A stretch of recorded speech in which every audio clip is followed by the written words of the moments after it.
Welcome back to our 19th live stream. We're thrilled to be here today to celebrate Lyme Disease Awareness Month. My name is 𝗧𝗜𝗘𝗦𝗧𝗔𝗠𝗣𝗦. I'm a Lyme literate psychotherapist, and I mainly work with children, adolescents, and their parents, helping them cope with the social and emotional effects of tick-borne illness. My main office is located here in the DC area, but I also provide teletherapy for out-of-state patients. Thank you again, as always, for submitting your wonderful questions. We have a really good hour ahead of us. But before we get started, I want to introduce my co-host, Kim.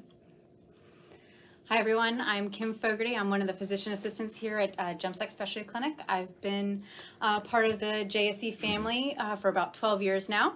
And I work closely with Dr. Jemsek and our other wonderful nurse practitioners and physician assistants to take care of JSC patients, as well as provide help to their family and friends who support them so much. So I'm here with Dr. Jemsek. How are you doing, Dr. Day? I'm good. I'm good. I'm thrilled. I'm here with two beautiful and very professional ladies, and who I've worked with for some time now, and they're both fantastic. This is Lyme Awareness Month, and I'm so happy to join you. We want to make this a special broadcast, and as always, your questions are fantastic, and keep them coming in. We'll collate those as we see them and answer as best we can. Now, over the years, patients have shown their generosity to us and their love for us and their thankfulness for our care in many different ways. My favorite way is prayer, because most people can do that, and some people have the wherewithal to actually send me a gift, which is not necessary, but it's always special and quite lovely. And today, I want to show you a gift that I just received this week from Mrs. Erin Smith and husband Josh from Sandy, Utah. A lovely couple, lovely family, and I believe we take care of a couple of the children. And this came out of the blue. And it was funny because the mailing department in Georgia didn't put the card in the box. We didn't know where it came from, so we finally tracked it down, a bunch of phone calls. I talked to Erin yesterday, and she said it was fine to show it. As most of you know, I love quotes. I do try to write my own silly quotes, and I love Osler, I love Churchill, and I love Teddy Roosevelt. And I have an amazing plaque that was sent, which I'm going to show you, and we're going to put it on pause so you can read the whole thing, but it's inspiring. And you know, it's gifts like this that I believe is God's way of telling us that we should keep on going on. And so we take great inspiration and energy from this. And I want to show this amazing plaque to you at this time.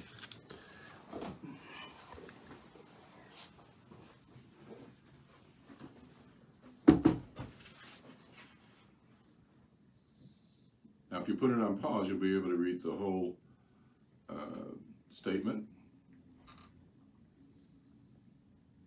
And it's a sentiment that's been written by different authors in different ways, but it's always resonated with me.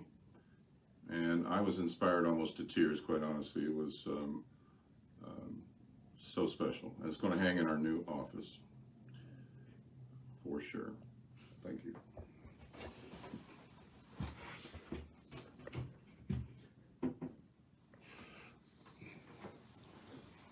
Okay, back to Jules. All right, let's jump right into it. So we all know treatment is complex. It's a marathon, not a sprint. So Dr. J, how long is treatment typically?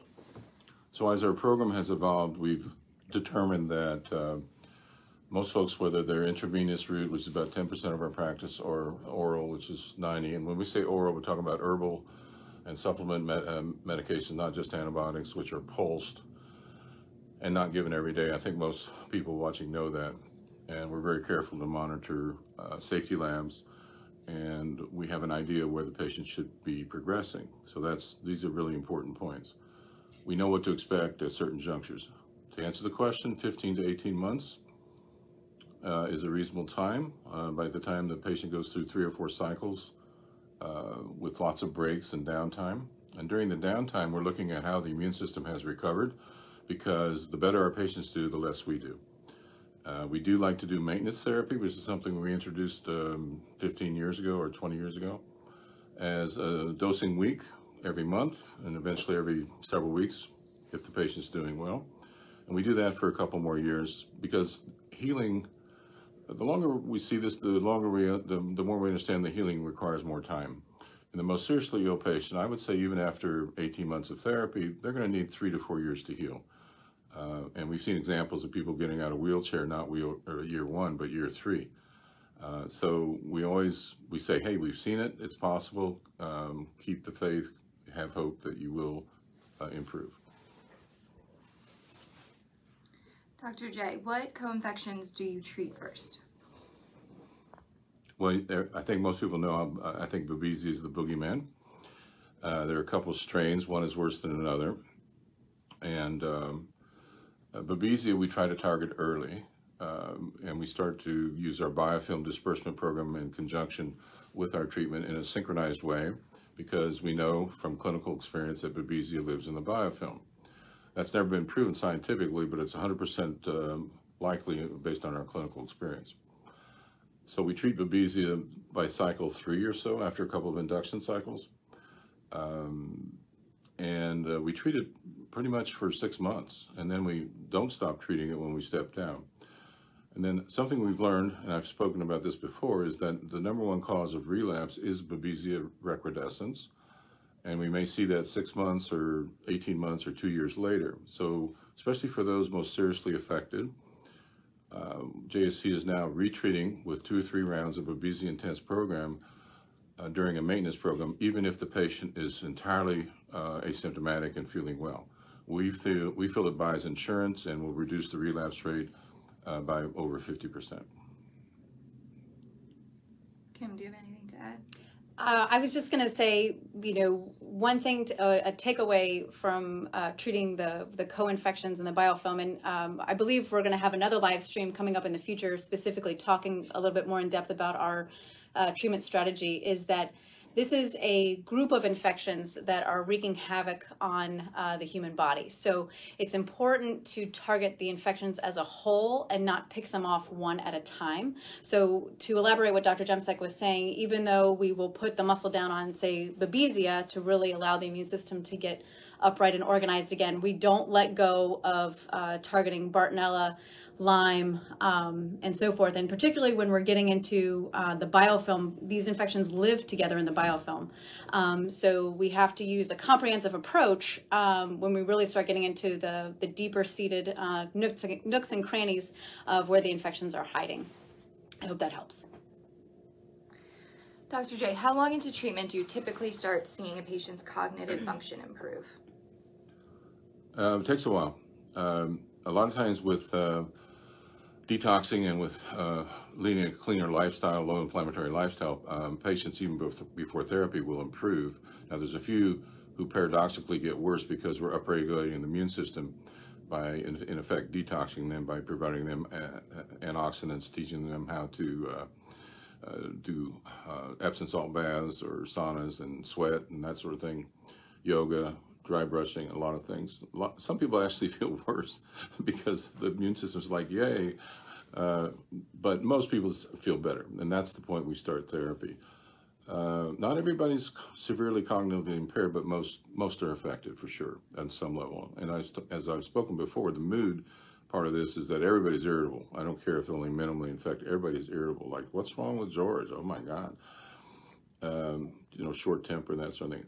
Bottom line, 5 to 8 months, if everything's going well, we'll start to see on our breaks some clearing. It may be a morning of lucidity. It may be a whole day of being able to read and process a little better for the first time in many months or many years. It may be being able to do a recipe and do some cooking. It may be able to follow a TV program and a plot and understand what's going on. Now this will come and go. It's not going to be steady. It's not a steady linear process in any event. But as time goes on, we want more and more, quote, good days or blue sky days. And at some point near the end of therapy, after we do our more intensive therapy, we're going to see a week or even 2 weeks at a time where everything else equal, we're seeing blue sky days, and that includes cognitive impairment. But after therapy, the patient can still improve. So we have cognitive tools that we employ and recommend for a patient to help rewire their brain. This next question is for Kim. I've been treating orally for over a year with little improvement. Is that an indication I'm an IV candidate? So the biggest difference between IV and oral antibiotic therapy is potency. And most of our patients, like Dr. Jemsek was saying, do oral treatment. Our more heavily impacted patients require more potent therapy with IVs. And there are certain criteria that we look at in terms of determining who's an IV candidate and who's not. The big things that we look for when in determining whether or not we need to do IV antibiotics is we look at the extent of the nervous system involvement. Oral antibiotics do get into the nervous system. Again, IV is just more potent. We also look at the status of the gastrointestinal system. Is there going to be absorption issues? Is someone missing part of their colon? And in that case, obviously, we have to bypass the digestive tract and go straight into the circulatory system with the antibiotics. The other thing that we also look at is we do look at treatment experience. As someone plateaued with their oral treatment and they need a step up in terms of potency, we're not seeing the gains or the improvements that we would expect to see at that point in treatment. Certainly that's something that can play a role in terms of needing IVs. Now, not everybody who plateaus with oral antibiotic therapy needs to jump right into IVs. One thing that we do is we want to make sure that there isn't anything that we're missing that may be weighing down or impairing their body's ability to rebound or heal. And those can be psychosocial stressors, those can be hormonal imbalances, those can be nutritional deficiencies, those can be medication side effects and so forth. So just because somebody isn't progressing the way that we should, we don't necessarily jump right into IV. There's other things that we look at, and again, it's determined on a case-by-case basis. Yeah, I'd like to comment. So that's very good, but some things emerge on therapy. So as we peel the onion, so to speak, some new conditions may appear, or we may see failure of certain key systems such as the adrenal system. So it may become fatigued where it was normal before. Or we can have the development of gallbladder disease, which by serial exam was not an issue until more recently, and that's happened as well. So it's a moving target, and that's why it's so important to have periodic visits. And on our visits, we virtually always do an examination, and we track down new symptoms. So someone comes in and say, gee, I'm starting to bloat, I'm having more heartburn. So this is new. Well, so what's up with that? And have you haven't had this before. What'd you do for it? What did you have any procedures or testing? And then on our exam, we'll see that they're tender, and we need to follow up on that. And this is a development in therapy that may cause us to interrupt therapy temporarily. What is the best way to handle my child's Lyme rage? So I developed a 4-step process to managing your child's rage episode, and we're going to post this after on Facebook or on the website somewhere. But the first step is de-escalation. So kids feed off their parents' energy. If you're frustrated, if you show your frustration, it's going to escalate their emotions. It's going to heighten everything. So as soon as you notice your child is triggered or getting frustrated, do whatever you can to de-escalate the situation. If that means walking away, if it's safe to do so, if that means just sitting there quietly with them, rubbing their back, saying, I'm here for you, let me know if you need anything. Don't try to argue back, don't try to reason, don't try to compromise, don't try to figure out what's going on or solve the problem. It's not going to work most often. So de-escalation. Second step is name it. Name what just happened. After your child is calm, not during a rage episode, say to your child, it looks like you just had a Lyme rage episode. It is so much better than saying, why are you being such a hormonal teenager? Or why are you being a moody child? That does not make them feel good, because that implies that it's their choice, that they're choosing to behave that way. If you name it for what it is, Lyme rage, a symptom of this illness, it depersonalizes it. It makes them feel like this isn't something they're choosing to do. They're not choosing to act this way. It's out of their control. And it reduces shame. A lot of kids feel very ashamed of how they acted in a Lyme rage episode. Next, validate. So after you name it, you validate. I see how hard that was for you. It must be so difficult not having control over your behaviors or your emotions. you're not excusing their behavior. You're not saying it's okay that you threw a shoe at me. You're just saying it how it is. I'm really sorry that you just experienced that. And lastly, brainstorm together when they're calm, not during. Ask them, what can I do differently next time this happens to help you? And it will happen again. Ask them if there's anything I'm doing that is unhelpful. Kids love when you involve them. They want to share what's helpful for them. Most often, they'll say, leave me alone. I want space. Get out of my room. Let it pass. Others want their parents in the room with them, not talking, just sitting with them. Lyme rage is lonely enough, so having them there with you makes them feel less alone. But again, ask them, include them. So de-escalate, name it, validate, and brainstorm. And we're going to post this after.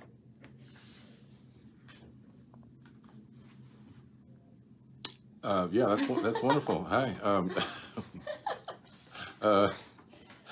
So yeah, that's amazing. And so thank you so much for sharing for our website, Jules. That's just so helpful. It's just wonderful. Fortunately, all my kids are grown up now, and I think I did everything wrong based on what you just said. Not really. Next question. Why is POTS so common in Lyme patients, and how do you treat it? This question is for Dr. J. So most of you know that we have to become neurologists, in a sense, functional neurologists, practical neurologists, to deal with this disease, which has protean or multiple manifestations in the nervous system, both the central and the peripheral nervous system. And our nervous system has, our brain, 100 billion cells and infinitely complex. And when I got into this 20 years ago, I was amazed at how little information there was on brain function and brain anatomy. In fact, I made a presentation with some nice slides of the brain at ILADS, and people thought it was the cat's meow. Oh my God, that's brilliant. I said, it's just the brain. I mean, that's what we're dealing with. So the autonomic nervous system is an integral part of the many networks that we have, whether it's a pyramidal system or proprioception, sensory, and all the connections inside and between the brain, between the thalamus, between the brainstem, and so forth. It's just amazingly complex. But the autonomic nervous system, which is composed of sympathetic and parasympathetic mediating neural channels mediated by norepinephrine in the sympathetic system, except for sweating, which is acetylcholine, and mediated by acetylcholine in the parasympathetic system. So it's yin and yang. It's fight or flight, rest or digest.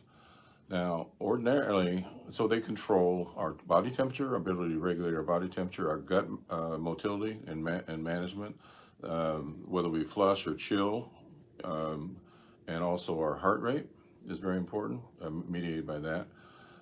Sympathetic surges can cause nightmares and excitation because it is an excitatory neurotransmitter, and can cause all sorts of rashes and color changes and flushing and all of that sort of thing.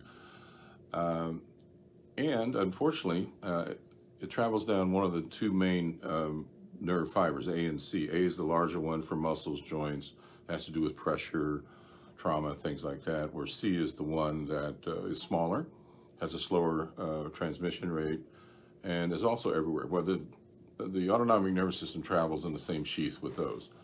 And so we can get into a pain syndrome called regional pain or CRPS, or a general pain, which a lot of our patients have, which is probably the most painful situation on earth.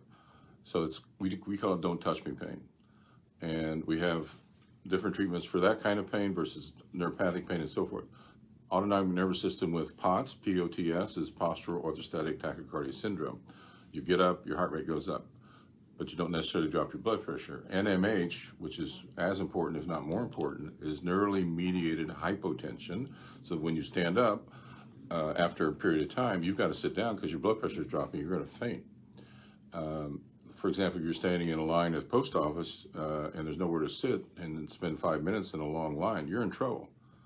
And just to give one example. So we have corruption of the autonomic nervous system in regard to our blood vessel control and tone. They're not being compressed, and the pressure hit is not enough because they're not being compressed so as to provide more pressure when we're orthostatic, gravitationally. And if that happens, people get faint, light. And the orthostatic tachycardia is annoying, but it's not nearly as serious. This next question is for Kim. Is mast cell activation syndrome connected to Lyme? And the MCAS, or mast cell activation syndrome, has been getting a lot of attention lately, and I'm just going to share with you how I kind of break it down in my mind. Mast cell activation syndrome is a combination of inflammatory reactions in our body that involve different cells, if you will. There's histamine 1, there's histamine 2, there's leukotrienes, and there's mast cells. And there's a broad spectrum of severity. You have people that will get itchy rashes, maybe some nasal congestion, and then you have other people that get life-threatening anaphylactic reactions and everything in between. We do see a portion of patients with Lyme who have what I refer to, I don't use the term MCAS very often. I use the term complex histamine issues. Again, that's a Kim term, just to help delineate it. I do think that these inflammatory responses are part of some of our Lyme patients, not necessarily all, and I think it largely stems from the immune system and how the immune system is hyperactive and somewhat chaotic. I also think a lot of it stems from changes that go on within the GI tract and how our bodies process and get rid of these irritants. And I also think it has to do with how our bodies are our coping mechanisms of dealing with some of the things that will trigger these cell responses. For example, most people have heard about people getting, if they get nervous, they get hives. Emotional stress can cause, these cells to activate. Some people will get hives if they exercise too much. Again, physical exertion can also cause activation of this inflammatory response. Obviously, if you eat something that your body doesn't like, and a lot of our patients will have leaky gut, syndrome and have a lot of food intolerances, that can contribute to this inflammatory response. So the short answer to the question is yes, it can be associated with Lyme. Again, the mechanism I think is a little bit more complex, and again, the severity there's a wide range of severities in terms of how it impacts patients, and certainly the way that we deal with it, or the way that we cope with it, has to be based on the individual. Some people need some natural natural supplements and things, and life changes, and other people need some heavy duty allergy medications and support from an immunologist. I hope that helps to answer your question. Dr. J, is there anything you wanted to add to that, or should we move on? No, except that histamine is not our enemy. But in excess and in vulnerable situations, it creates inflammation, and it's something we can see and actually do about. Something we can do about. So I think that's why it's gotten to be so much notoriety. Next question: why do I crave sugar? It feels like an addiction I can't control. Yes, it can feel like that. I struggled immensely with sugar cravings. I couldn't keep any sugar, any dessert in the house. I would eat it all. But then I started Uber Eatsing Georgetown cupcakes every night, so I had to delete my Uber Eats app.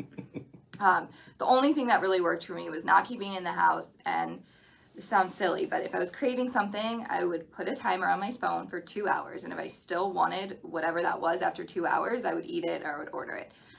9 times out of 10, I still ordered it, but it still made me feel better that I waited 2 hours. And then finding a substitute, I would buy frozen mango, frozen fruit, dark chocolate chips, anything that somewhat satisfied the sugar cravings. It certainly was not the same as a cupcake, but it helped a little bit. But Kim, why do we crave sugar? Well, unfortunately, it's somewhat of a complex answer, though it is very common. Part of it has to do with the central nervous system. The hypothalamus specifically helps to govern and regulate cravings in general. And if that is short-circuiting, you don't get the cutoff message to say, no, no, I don't want that, or no, no, I don't need that. So there's things that we can do if this is an issue to help stabilize that part of the brain so it's maybe not so bad or not so intense. Other things that can contribute to sugar craving specifically is, believe it or not, imbalance in the gut flora. Sometimes the medical term is dysbiosis. So sometimes people who have significant imbalances of their normal gut flora, that can also be a contributing factor, so correcting that can be helpful. And then, of course, most people are familiar with the term comfort food. A lot of times the reason why we reach for certain foods, which are carbohydrates, whether they be complex carbohydrates or simple sugars, and so forth, has to do with a neurochemical, one of our happy chemicals in our brain, dopamine. So sometimes sugar cravings, it can actually be a result of an imbalance within the neurochemistry. So, you know, when we're dealing with cravings, and, you know, oftentimes we'll say, are you having cravings? And we try to figure out what exactly is going on, and some of the mechanism. There's things that we can do to kind of help people through it. Dr. J, next question. I've been diagnosed with cervical instability. What causes that, and what can I do about it? So CCI, cranial cervical instability, is becoming more and more known. There's more people interested in it. There's more studies being done. It has to do with the first and second vertebral bodies, which are the atlantis and the axis, we have atlantoaxial axis dysfunction. So C2 has an odontoid process with like a tooth back here, lets us rotate our neck. Everything's supported by ligaments. In our patients with EDS or Ehlers-Danlos or just hypermobility or somewhere in that spectrum, now we have infected tissue on top of that, at least is my view. So the tendons definitely are our target. They get infected. Now we have tendons that are inflamed, not working as well. And as with normal head movement up and down, side to side, we start to have irritability, and we start to have, I think, through various neuronal pathways involving the brainstem, for example, certain nuclei in the brainstem. Now we're having very unpleasant, probably the body's trying to warn us that, you know, we should be careful, shouldn't move our head. Now we have pain. So this is yet another cause of head and neck pain. And when we examine our patients and we don't find cervical plexitis, in other words, when I examine you and I'm doing this, I'm looking for toothaches basically, right? And I find them a lot of the time. I find them here, over the carotid bulb. If we don't have that, and we don't have a situation where it's either clear migraine syndrome, or we don't have a situation where we have inflammatory headache, then we think about, oh my goodness, I think they might have cervical instability, and that's why they continue to have a headache, and they continue to have to stay in the dark. They can't stand noise because there's chaos in that area, because after all, C1, C2 is right where the brainstem ends. So so there's laxity there. There's a technique called DMX, and there's also 3D imaging, which can look at the motion of C1 and C2, and they're actually measurements. And guess what? It's in mainstream medicine. So we have a wonderful chiropractor in the Northern Virginia who's referring patients and working with radiologists in the local hospitals who are reading the reports. DMX stands for digital motion x-ray. There are other techniques. There are some new surgical techniques for the more severe cases that are we're involved in and very excited about. But it's one of those things that you learn. We didn't know about this 20 years ago, but we've learned about it. And as we learn more, we'll do a more formal presentation down the road. Kim, how does Lyme affect my vision? Well, we work with a lot of great ophthalmologists and neuro-ophthalmologists who help take care of our patients. And unfortunately, there's multiple mechanisms as to how these infections can impact the people's vision. Probably the most common has to do with disruption within the cranial nerves. Your cranial nerves feed your eyes and help to regulate how your pupils dilate and constrict, how your eyes move around side to side, up and down. And if those nerves aren't firing, in sync or at 100%, it can cause distortions in vision. It can cause, light sensitivity, trouble seeing in the dark. and so forth. We will see actual impact on the optic nerve itself. Sometimes when the ophthalmologist will look in the back of the eye, they'll see, swelling, or actually sometimes even atrophy or shrinking of the optic nerve. On imaging of the MRI, on MRI imaging, sometimes we'll see abnormalities on the optic nerve, or relating to the optic chiasm, which is where the optic nerves kind of cross in the brain. So certainly that can affect how you see and how well you see. Some of our patients will have distortions in their vision, whether it be almost like looking through a kaleidoscope all the time, or even snow vision, as we call it, as it looks like they're looking at a crackly TV screen all the time.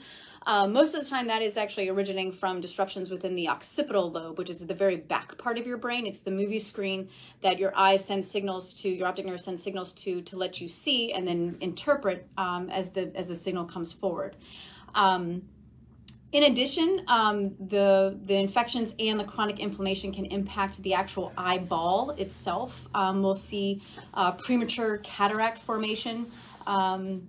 Even in young folks. We'll see changes within the retina. Again, when the eye doctor goes in and looks, we'll see changes that affect the retina itself. There's something called a diagnosis called convergence disorder, which has to do with how, I think it's a combination of the coordination of the eye movements and also how your eyes and brain are interpreting information. We work with a lot of neuro-ophthalmologists with patients with this condition as well. So dealing with visual issues with Lyme is very complex, but with treatment and getting the infections out of those tissues and rehabbing those tissues, they do improve. The next question is about the gallbladder and why ultrasounds continue to come back normal despite it possibly being diseased. And this happened to me. For about 5 years I was having gallbladder attacks or gallbladder pain, and I would end up in the ER. And they would do an ultrasound. It always came back normal. Finally, I think 6 or 7 years later, I got it removed. Biopsy showed chronic inflammation, and visibly it looked inflamed. So, Dr. J, why does that happen, where ultrasounds come back okay, but it's actually diseased? Well, I think we're talking about a new disease entity. And so Dr. Trad, who's a surgeon with Georgetown, he's a clinical professor, and I'm an excellent surgeon. Have worked through hundreds of patients, and before that I worked with Dr. Trad's partner, Dr. Sturgeon. So I had been aware for a long time that our folks had gallbladder disease, just because, again, we do the examination, and if there's changes or if there's suspicious in the right upper quadrant, which, can I show on Kim where the right upper quadrant is? Okay, right over here, guys. No, you got to put it on there. It's right under here is the gallbladder, the hepatic fossa. And so it can be either on the medial side or on the inside or on the outside. So I go through 4 quadrants and I put moderate pressure. If the pain is described, depending on how stoic the person is and how pain experienced they are, they're still going to wince. I mean, even if they say it's only 3 or 4 or 5, they'll give you that look like, ouch, you hurt me. I didn't mean to hurt you. I didn't press that hard. And then we'll go back. And so the Jemsek sign, one of many, is that if you still have pain or discomfort in the area that Jemsek poked, 5 minutes later, you have a gallbladder issue, for sure. If it's only a minute or 2, in general, we can just let it live and let the gallbladder live another day. Okay, here's the mechanism. So what we see are acalculous, that means no stones. That's why ultrasounds are negative or normal. Chronic cholecystitis. And this is a new disease. It's not in the surgical textbooks. Dr. Trad and I presented a paper, an abstract at SASH, which is the big international surgical meeting in September, Vegas. I didn't go. I think it was virtual. But we actually used the word Lyme in the title of the abstract. It was accepted. And we flashed that to surgeons in Alabama, Kentucky, California. And it makes a big difference because now they're saying, oh, okay. Yeah, they get in there, and so by imaging, even with CT, there's no stones. Now, occasionally you'll see some thickening of the gallbladder wall, but if you do, you're lucky. So no stones, 80, 90% of the time, thickened gallbladder, chronic pain, a little more bloating than with normal gallbladder disease, not so much pain with eating fatty foods sometimes. So in other words, not the classic female fat and 40, excuse me, which is a medical term, for people at risk for stones and gallbladder disease. So this is common. Let's explain why. And this is another theory. We have to work on theories, but you know, after you put a theory in place and you test it a few hundred times, you know, you're pretty sure you're right. In our illness, and there's nothing like it, there's chronic inflammatory storm just 24/7.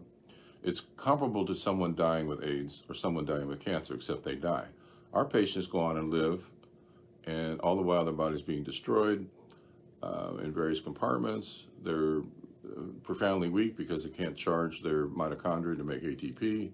They have all sorts of side issues, including what happens to the hypothalamus and the endocrine system, and we just spoke about the hypothalamus and the mischief that happens.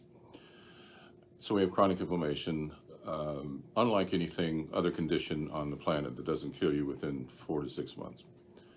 With that situation, our endogenous antioxidants, glutathione and others, are overwhelmed and saturated.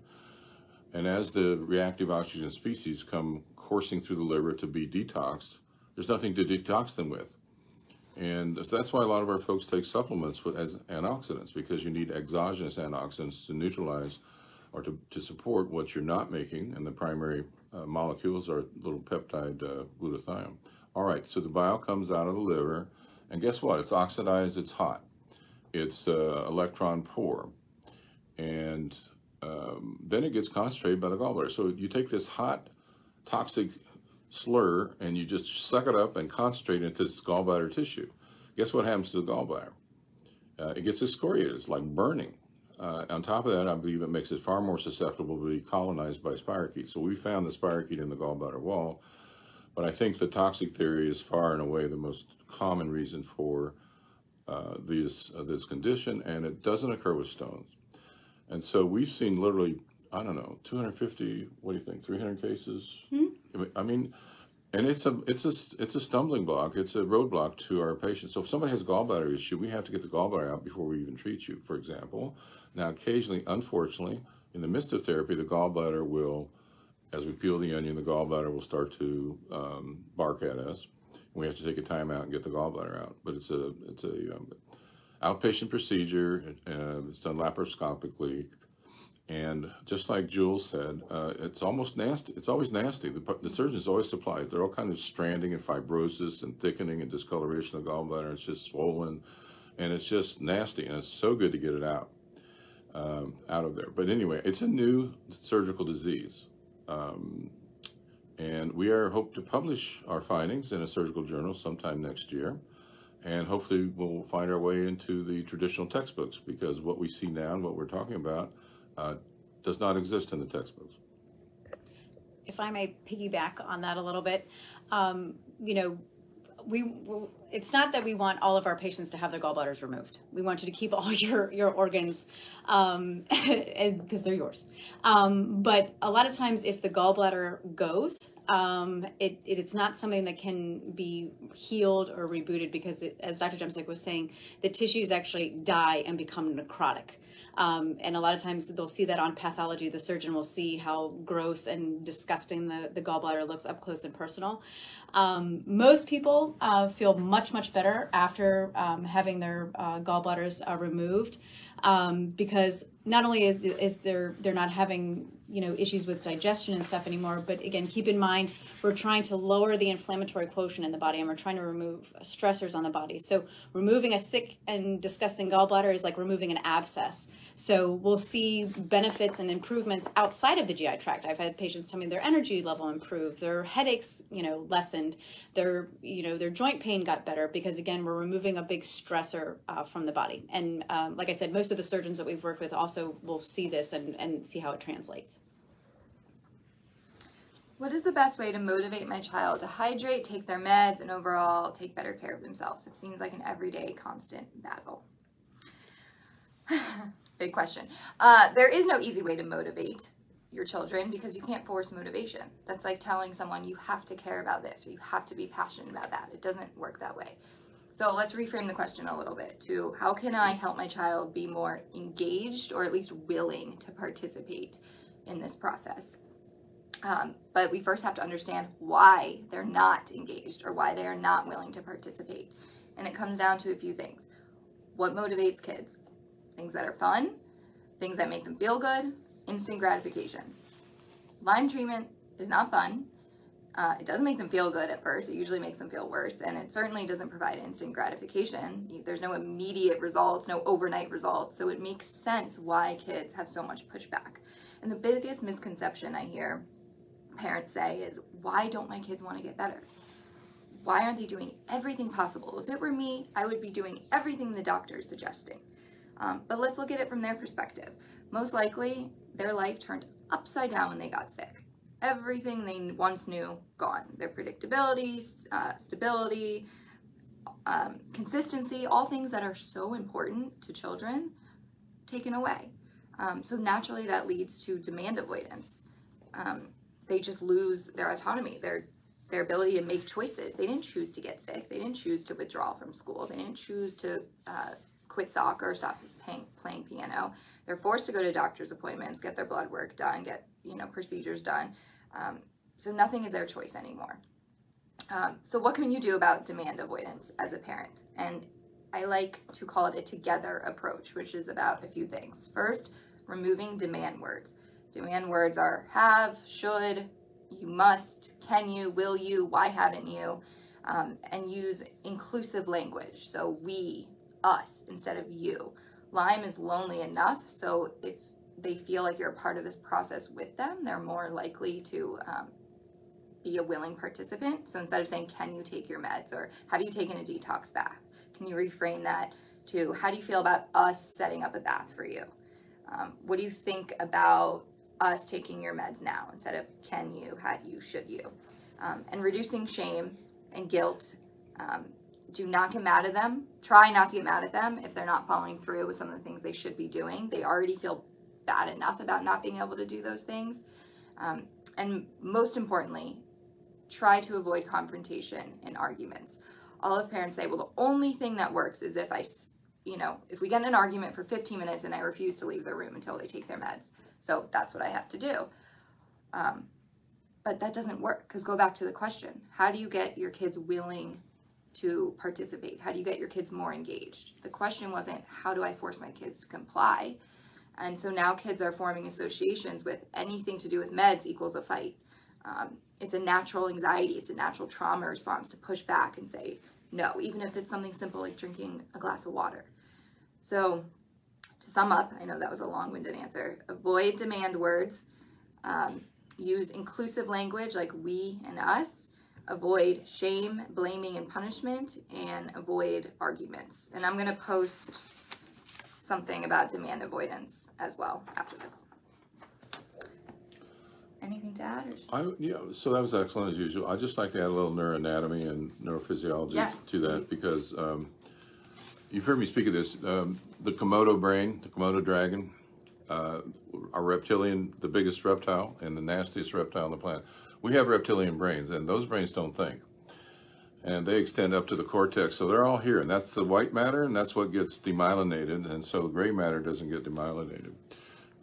But in that limbic system, there seems to be a proclivity or a preference for infections and the intensity of infections there in the brainstem and the cervical roots in our experience.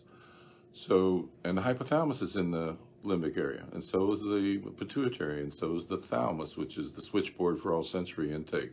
So people may get vibration sensations, because there's perturbation there. So a very small amount of critical tissue is in a high vascular flow place, and they're going to get infected, and the results are devastating. Lower in the brain, the amygdala, which is our fight or flight, what I call devil gland, it's our fight or flight anger. It fires off, but it's usually controlled by the prefrontal cortex, which modulates the impulse, except the prefrontal cortex is away on leave, shall we say.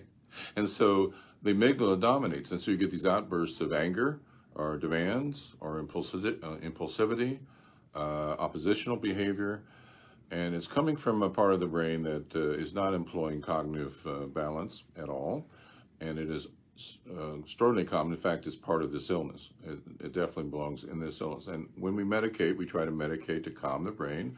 So the brain's on fire, limbic system needs to be calmed down without you feeling drugged if possible.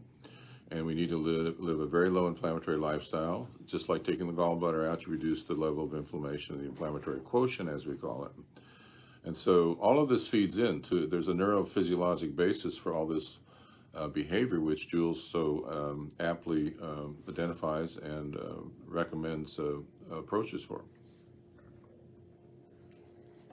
Kim, how do I prevent hair loss and begin regrowth? Okay, very common concern and clinical presentation that we deal with in both men and women. And the biggest thing is trying to determine what is causing hair loss. Usually the big main causes that we look at is one is it can be a result of chronic inflammation and a stress response. People will go through almost like a molting period. And again, the good news is that most of the time people don't develop like bald spots or alopecia, and again the hair will grow back. But managing the inflammation and dealing with the infection, it can actually stop that from happening. The other thing that you want to look at is you want to look at hormones. You know, if the thyroid is imbalanced, if there's testosterone, DHT imbalance, and so forth. Hormones can also play a role in terms of hair growth and hair loss. Nutritional issues, deficiencies, whether it be, you know, the B vitamins. I know most people are familiar with biotin being really important for skin, hair, and nails, but other, you know, B vitamins, vitamin D, zinc, key amino acids and proteins are also really important for hair maintenance and hair growth. So that's something that we look at. Unfortunately, some of our patients will also have, will develop trichotillomania, which is a compulsion as a result of an anxiety issue, which results in pulling of the hair or removing the hair. And this can be on the head, the eyebrows, extremities, and so forth. And obviously, if people notice someone having, you know, bald spots or missing hair, that's certainly something that you want to inquire about, and dealing with the anxiety and dealing with the compulsion can help with that. Dr. J, what are the signs of a relapse? So it depends on the context. If you're at our clinic and you're going through therapy, and particularly, let's talk about maintenance therapy. So 15 months down the road, you go to maintenance therapy, which is a walk in the park compared to what you've been doing. We intend to have you on maintenance to tweak the immune system periodically, that is 3 or 4 days a month, for a very long time. And I can see about 2 years out, but I'm learning that for my more seriously affected patients, they need to be on maintenance 3 and 4 years because the healing process takes that long in some cases. So our treatment would be something like a week on and 3 off. We'll do 3 days a week of a combination of herbals and antimicrobials, Monday, Wednesday, Friday, adding diflucan and flagyl or Tindamax and nystatin, whatever the patient can tolerate, Thursday, Friday. We'll overlay that with lactoferrin and xylitol for dosing days 1, 2, and possibly 3. That's it. And then the other 23 days of the month, the patient is off. What we'd like to see on the maintenance program is actually no reactivity. They can't tell they're taking it.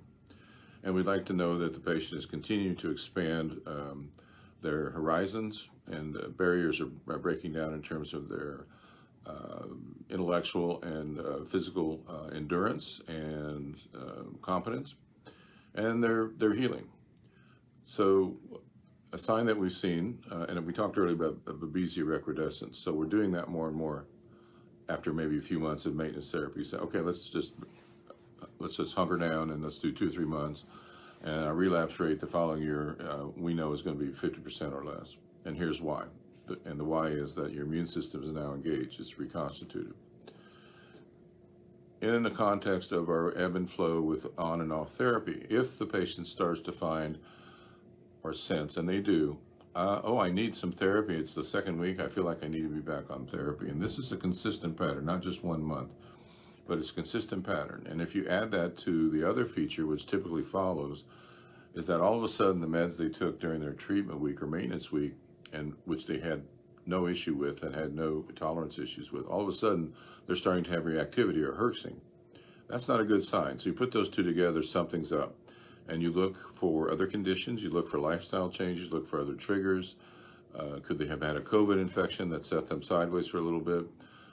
Is babesia starting to crank up? Something's going on. And so we look very hard for a reason, and usually we can find one. And unfortunately, if it's babesia, we have to go through a 6-month oral treatment program, which is a pain, but necessary. And so I would say, do you agree that those are the hallmarks for people starting to fail?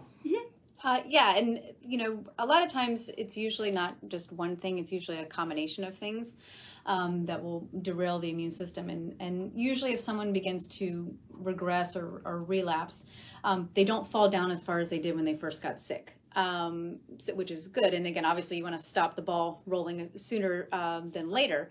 I once had a patient tell me she was relapsing because she got more tick bites and kind of ignored them, but likely got reinfected. And she told me, she said, Kim, she said, I know where I'm going now.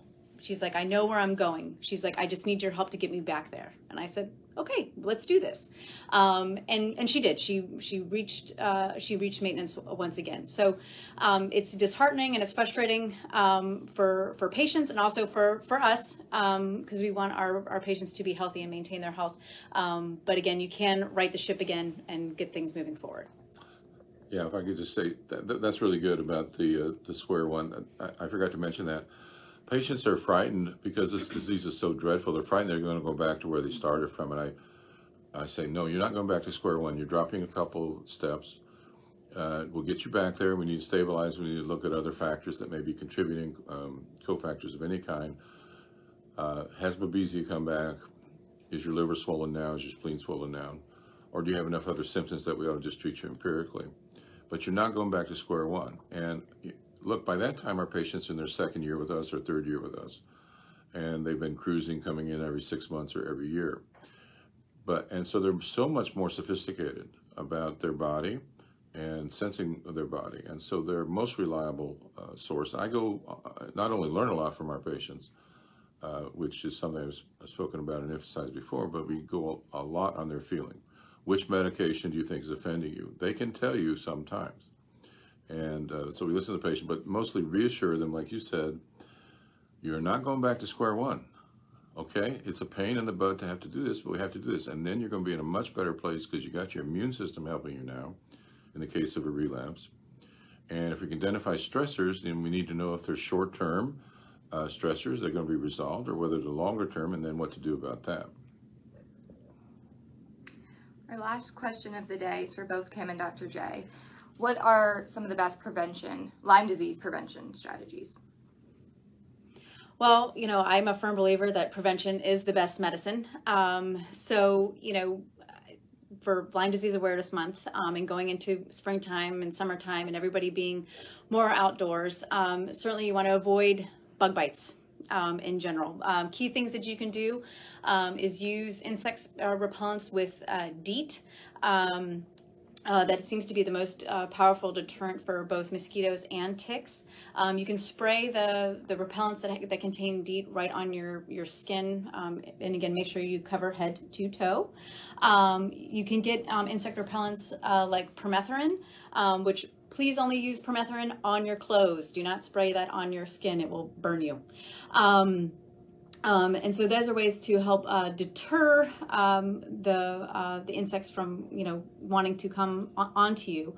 Other things you can do is treat your yards. There's a lot of companies, and there's a reason why there's a lot more companies popping up offering to spray and treat your living areas for ticks and mosquitoes. Most of these companies use biodegradable agents, so they're safe for kids and pets. and so forth. Treat your pets. Unfortunately, most dogs and cats can be indoor, outdoor animals, and they will bring them in to you.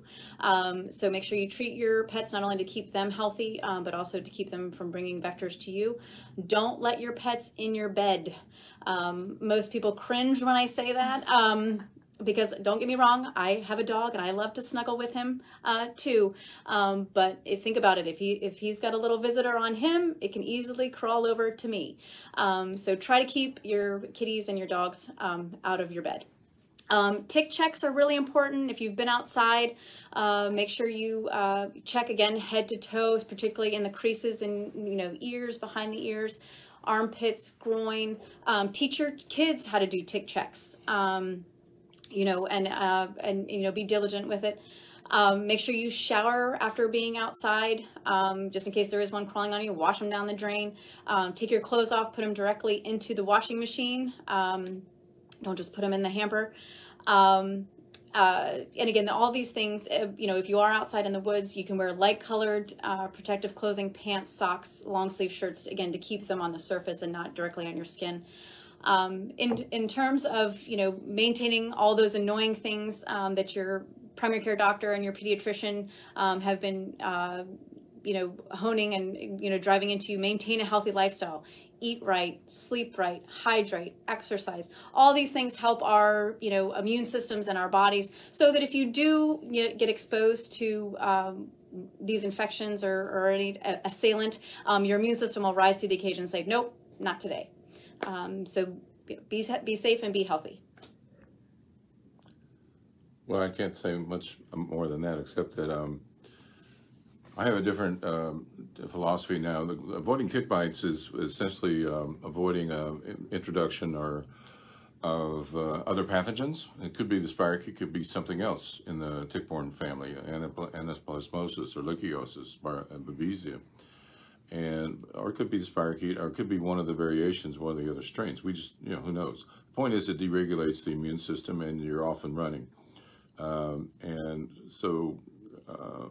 Tick bites are very, very important, but it's not one bite, one disease. That's not how this disease works.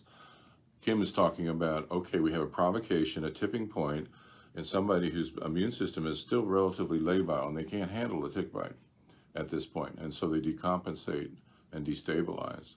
And why would you want to do that, especially if you're in the process of healing? You should be very careful. And you should be very careful about all other forms of your life and all other forms of stress, if possible. But life happens. Everybody's walking around with a ball and chain. And, life is difficult for a lot of, especially in these times. Life is tough. We're going through a tough stretch for sure. But you do the best you can.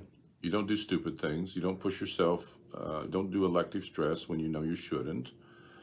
And follow the hygiene that Kim has outlined and use some common sense. And don't put the animals in the bed, please.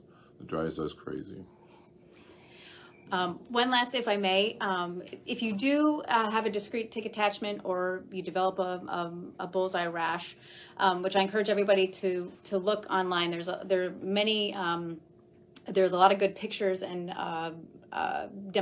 examples of the various forms of the bullseye rash that can develop. We do recommend prophylactic antibiotic therapy even for tick attachments. If you do get a tick bite, and again it's embedded in you, remove it and go see your doctor. Obviously, we're not able to prescribe anything for patients that aren't part of our practice, but we are able to speak with your medical practitioner and your provider, and are happy to do consults with them to keep you healthy and to keep you safe. One other note, I would like to compliment everybody for their interest in Lyme Awareness Month and encourage them to try to help people who need help and do what you can to promote this illness and the understanding of the illness, I should say, which has been dominated by COVID. And we can talk a little bit about that later, but I don't want the COVID truck to come by and pick us up right now. So through our marketing director, Laura Donez, she and I are doing something called Jemsek Gems, which are little vignettes of information lasting 45 seconds to a minute And we're going to be presenting 2 a week starting, I don't know, in a week or two. And we're going to try to dispel myths. So we talk about education, demystification, and validation. And that's what these are about. So all those things that are out there, the wives' tales and the myths that are out there, we're going to try to clarify things, because I know how terribly confusing the landscape is, to say the least. And so we're looking forward to helping you with that. I hope you enjoy it. I think you'll find it very educational and worthwhile. Thank you. Thanks for watching. We'll see you next time.